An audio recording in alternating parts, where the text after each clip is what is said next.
So after going through the example 3 of the shortest path example, where Joe Cougar wants to go to Los Angeles from New York, here are some quiz questions to check your understanding about it.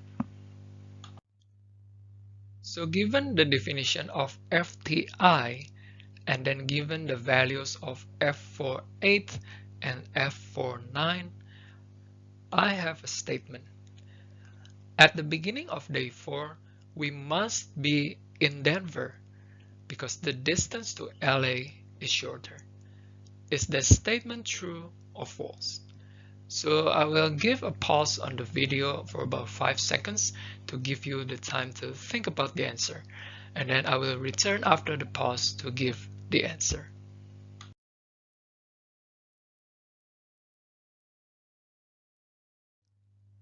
The answer is false, because at this point, if we are still in stage 4, then we cannot say for sure where we should be at the beginning of day 4.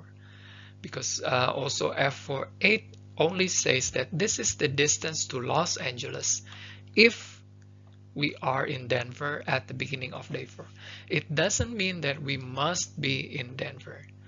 We don't know yet whether we will be in Denver or not at the beginning of day 4, and we can only say this for sure after we solve the entire problem. In other words, after we reach stage 1, after we reach New York City, and then we follow the optimal path, if you have that solution, then you can say this for sure. But if you are still at stage 4, you cannot say this. Okay, the next question.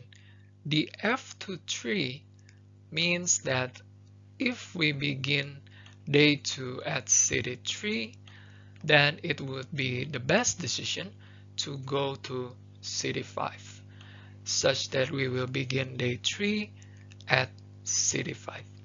Is this statement true or false?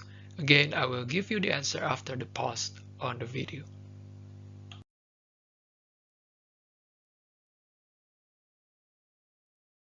The answer is true.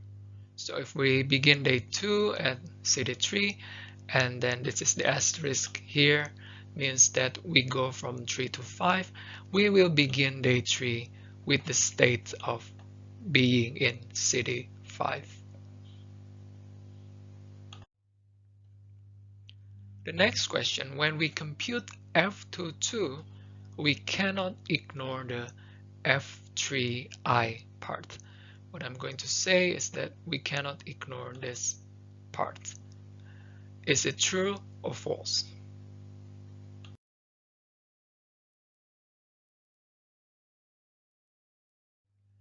This one is true because if we only consider C25, C26, and C27, it implies that we only go from city 2 to either city 5, 6, or 7 and just stop there.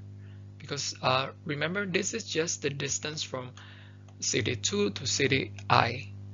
Remember that our goal or Joe's purpose in that example is that reaching Los Angeles. So that's why we cannot ignore this part F3 something, because by adding this part we say that we are going from city 2 to city something and then all the way until we finally reach Los Angeles. So when we have calculated all the f for all stages, then we may obtain the optimal solution by following the stars or the asterisks. And then there is a statement here saying the optimal solution results in a total distance of 2,870 plus 2,320 plus 1,640 plus 1,030. So the total distance from city 1 to reach city 10 is the sum of these numbers. Is this statement true or false?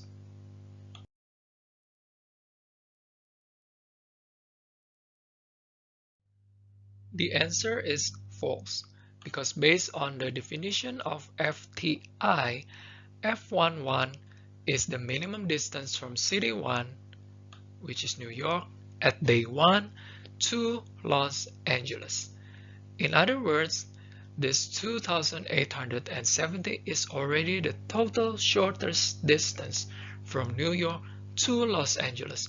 You do not need and you must not do this sum to have the shortest distance from New York to Los Angeles, because all those distance is already calculated when you take the sum with the previous f, something like f3 use f4, f2 use f3, f1 use f2. It already incorporates all the distance that we need to reach our final destination, which is Los Angeles. I hope that this questions helps you to understand all the notations, the states, the stage, and the decision.